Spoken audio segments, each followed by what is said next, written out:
स्वर्ग और नरक। एक बुजुर्ग औरत मर गई। यमराज उसे लेने आए। औरत ने यमराज से पूछा, आप मुझे स्वर्ग ले जाएंगे या नरक? यमराज बोले, दोनों में से कहीं नहीं। तुमने इस जन्म में बहुत ही अच्छे कर्म किए हैं, इसलिए मैं तुम्हें सीधे प्रभु के धाम ले जा रहा हूँ। बुजुर्ग औरत खुश हो गई, बोली, धन्यवाद, पर मेरी आपसे एक विनती है। मैंने यहाँ धरती पर सबसे बहुत स्वर्ग नरक के बारे में सुना है। मैं एक बार इन दोनों जगहों को देखना चाहती हूँ। यमराज बोले, तुम्हारे कर्म अच्छे हैं, इसलिए मैं तुम्हारी यह इच्छा पूरी करता हूँ। चलो, हम स्वर्ग और नरक के रास्ते से होते हुए प्रभु के धाम चलेंगे। दोनों चल पड़े। सबसे पहले नरक आया। नरक में बुजुर्ग औरत ने जोर जोर से लोगों के रोने की आवाज़ सुनी। वहाँ नरक में सभी लोग दुबले पतले और बीमार दिखाई दे रहे थे। औरत ने एक आदमी से पूछा, यहाँ आप सब लोगों की ऐसी हालत क्यों है? आदमी बोला, तो और कैसी हालत होगी? मरने के बाद जब से यहाँ आए हैं, हमने एक दिन भी खाना नहीं खाया। भूख से हमारी आत्माएं तड़प रही हैं।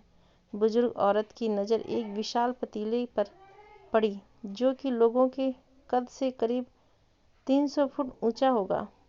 उस पतीले के ऊपर एक विशाल चम्मच लटका हुआ था। उस पतीले में से बहुत ही शानदार खुशबू आ रही थी। बुजुर्ग औरत ने उस आदमी से पूछा, इस पतीले में क्या है?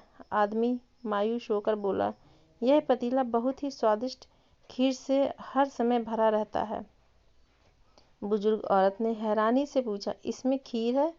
तो आप लोग पेट भर के ये खीर खाते क्यों नहीं? भूख से क्यों तड़प रहे हैं? आदमी रो रो कर बोलने लगा, कैसे खाएं? यह पतीला 300 फुट ऊंचा है। हम में से कोई भी उस पतीले तक नहीं पहुंच पाता। बुजुर्ग औरत को उन पर तरस आ गई। सोचने लगी, बेचारे खीर का पतीला होते हुए भी भूख से बहुत बेहाल हैं। शायद ईश्वर ने इन्हें यही दंड दिया होगा। यमराज बुजुर्ग औरत से बोला, चलो, हमें देर हो रही है। दोनों चल पड़े। कुछ दूर चलने पर स्वर्ग आया। वहाँ पर बुजुर्ग औरत को सबकी हंसने खिलखिलाने की आवाज़ सुनाई दी। सब लोग बहुत खुश दिखाई दे रहे थे।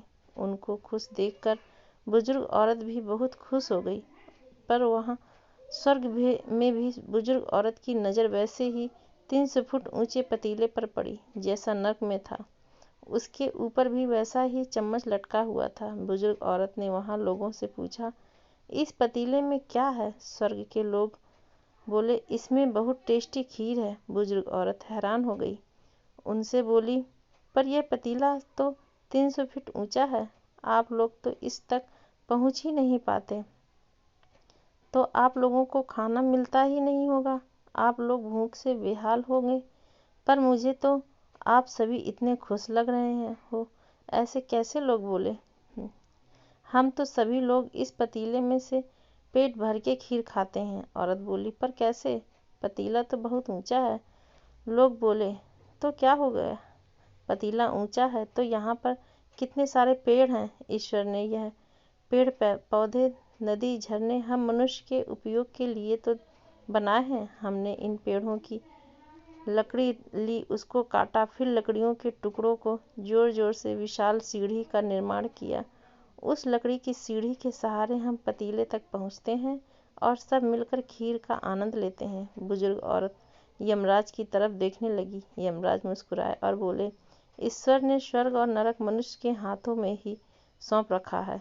चाहे तो अपने लिए नरक बना ले, चाहे तो अपने लिए स्वर्ग। ईश्वर ने सबको एक समान हालातों में डाला है। उसके लिए उसके सभी बच्चे एक समान हैं। वह किसी से भेदभाव नहीं करता। वहाँ नरक में भी पेड़ पौधे सब थे और वह लोग खुद ही आलसी हैं। उन्हें खीर हाथ में चाहिए। वह कोई कर्म नहीं करना चाहते, कोई मेहनत नहीं करना चाहता है, इसलिए भूख से बेहाल हैं। क्योंकि यही तो ईश्वर की बनाई इस दुनिया का नियम है। जो कर्म करेगा, मेहनत करेगा, उसी को मीठा फल खाने को मिलेगा।